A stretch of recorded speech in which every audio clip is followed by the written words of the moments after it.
No, what I always find funny is that as a creative, if you go through creative slumps or when you're coming out of the slump, you seem to gain a whole new understanding of the phrase, I will live my life even if it kills me. Because I started the year out feeling like depressed. I was actually physically ill for a while, but I did have this like bout of just, I didn't want to do anything. And I don't know if it's like, and I haven't sought any professional opinion, but I found that those periods usually for me coincide with when I stop creating.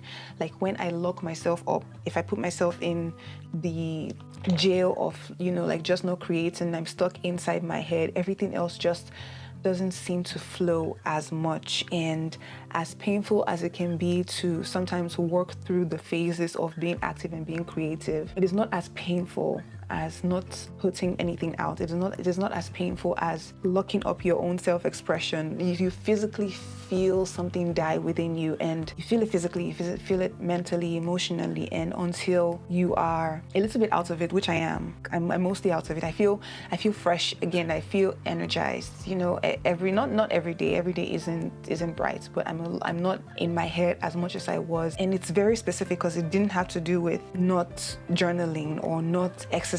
It didn't have to do with those things. It had to do with stifling my own creativity and self-expression, and it ended up spilling out into all these different ways. But I say all this to say that quote, I think it's E.E. Cummings, I will live my life even if it kills me. It's so true. I think it's true for everyone, but it is especially true if you're creative, if you have a desire in you to do something, and there's something you should be doing, you know it. You absolutely know there's something you should be doing, but you're not doing it. You will feel it. I really think that is what may have happened to some of the people that you witness in this life, and you just find that they're bitter, and you wonder how this person can spread such bitterness in the world. And I think, on some level, this is how it starts. Right? You keep yourself hidden and you shell away from your own self-expression, and you hide yourself from others, but then you hide, yourself from yourself. You never really get to express yourself and all of that. And some people carry that into adulthood, and I wish that you wouldn't do that. I'm hoping that if you found this video and you've watched up to this point, then you were maybe meant to hear this on some level. But every time I'm coming out of a creative slump, that is usually what gets me out. That is usually what gets me going at first. And at the beginning of the month, or like halfway through March, when I started pulling myself out of my own self-pity, woe is me, I just, don't know what's happening, this may be mental and maybe physical. And I don't think that kind of introspection is necessarily bad. It's just, it is very important to know when you need to give yourself a talk. There are times when you need to give yourself what you need. You need to take a not harsher, but a firmer stance with yourself. That is also a form of caring for yourself. It's also a form of giving yourself what you need. Sometimes I think what you need in the moment is to be nurtured in a way that, you need rest. You give your body time to really rest, taking all the rest that it needs, if that's what it needs.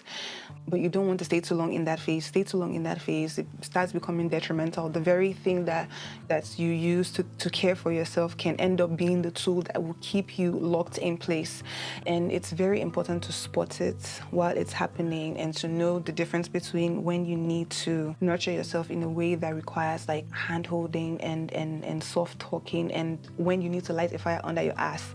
And if you can't do it, I suggest, if you're, you don't have to be religious to do it, but if you have a higher power, something outside of yourself that you can tap into, you can ask for God or for the universe to send you that thing. If you don't have it, because sometimes you just don't feel it within yourself, but you can always ask for it to come from a source outside yourself. And even when it comes from a source outside yourself, it's very funny, because you will find that it's the source in itself, whatever it is that's happening, it's only going to come from something in you that you already know.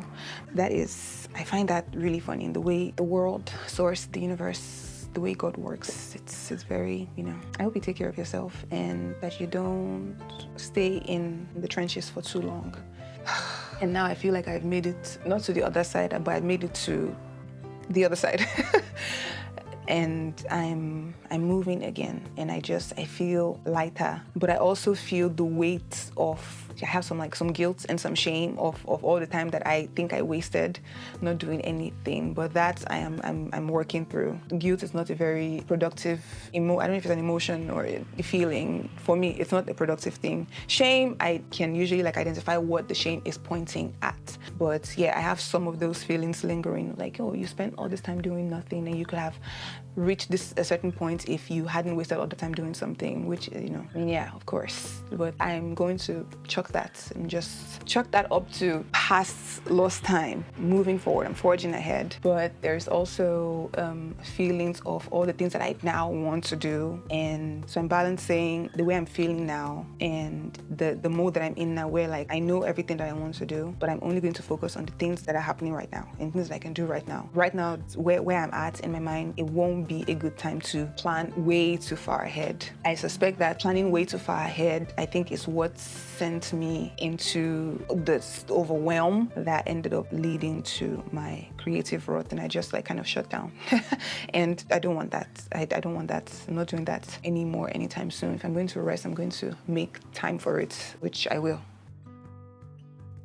And of course, when it comes to like factors outside myself, I don't know if you can see the sun coming in. It is spring now, and when it's spring and it's sunny outside, I find myself outside a lot more. The sun gives me an excuse to go out. So those are also factors that play into those things. And I wish to God that I wasn't so dependent on external factors. But unfortunately, I'm a lot more reliant on things that are, I think, outside of my control. And I don't like that.